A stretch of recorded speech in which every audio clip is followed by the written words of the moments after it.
Hello everyone, Courtney here. Today we are talking about what you believe in, or rather, don't believe in, about yourself and your product licensing journey. This might be the very thing that is holding you back. Welcome to episode number 79. Let's get into it.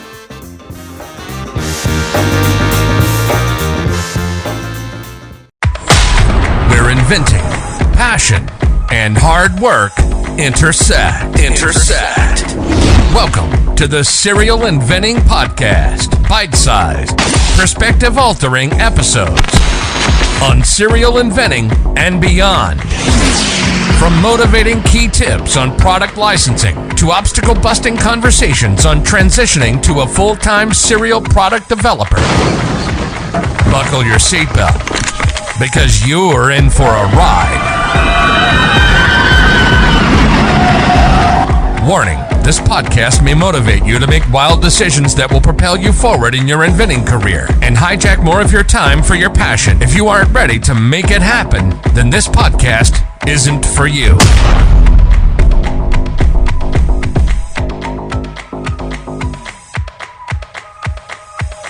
This episode is inspired by an email I received from Brandon Stover, who founded Plato University, which offers education built around one's passions, real-world skills, and the impact you want to make in your life.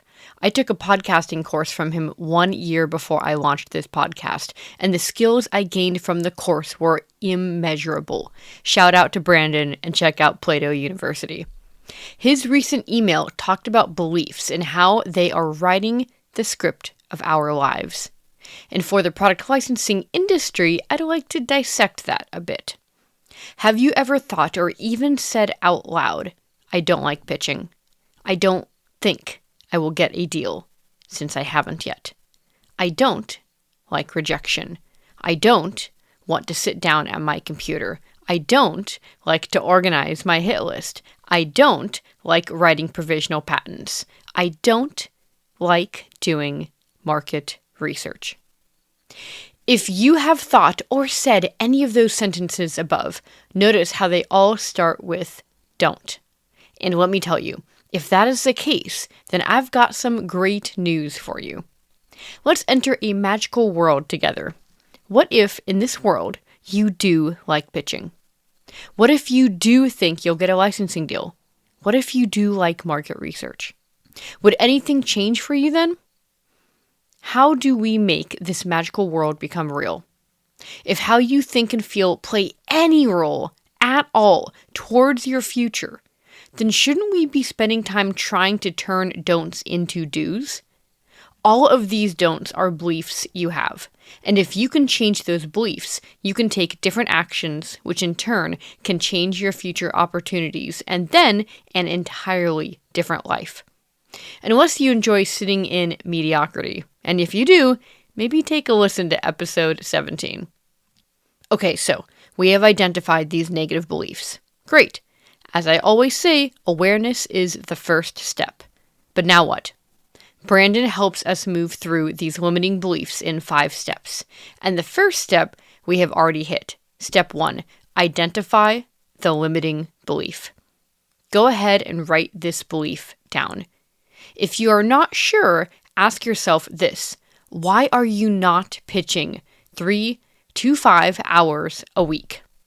That question will surely give you a limiting belief.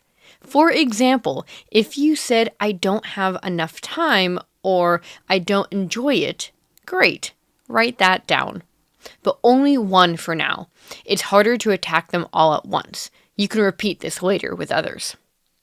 Step 2.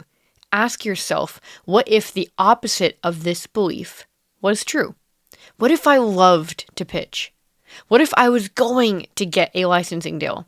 As Brandon says, this question short-circuits your brain's automatic programming and forces it to see a new possibility. Great. Easy to do so far, but now is where the work comes in. Step 3. Counter evidence. I want you to find 10 pieces of clear proof that not only is that limiting belief you have old, but it's also a lie. Look for articles, videos, and even your past. dig deep into this limiting belief you have and search for the opposite of your belief. If you believe it's hard to get a licensing deal, look at success stories and pinpoint the ones where they got a licensing deal quickly. Don't like doing emails? See if you can find 10 different articles, videos, or programs that add in plugins or gamify your email. Step 4. The new belief. Once you have proved that your limiting belief is a lie, now it's time to make that clear to you. Say it out loud. Getting a licensing deal isn't difficult. Getting a licensing deal is easy. Doing emails is fun. And finally, step 5. Commit. Choose one action today as you are listening to this episode that backs up this new belief and takes it into action. Try that new software that makes emails fun. Send that email to the perfect fit company. Here's another way to put it. If that new belief were true, and you saw someone with that belief, what would they be doing? And why can't you do that too? In fact, you should be doing that. It's easier than you think, and often a lot of the hard work is just making yourself aware of the situation you are in and choosing to do something about it. Thanks for tuning in and taking a few bites with me today. And remember, serial inventors don't make excuses. They make it happen. See you soon.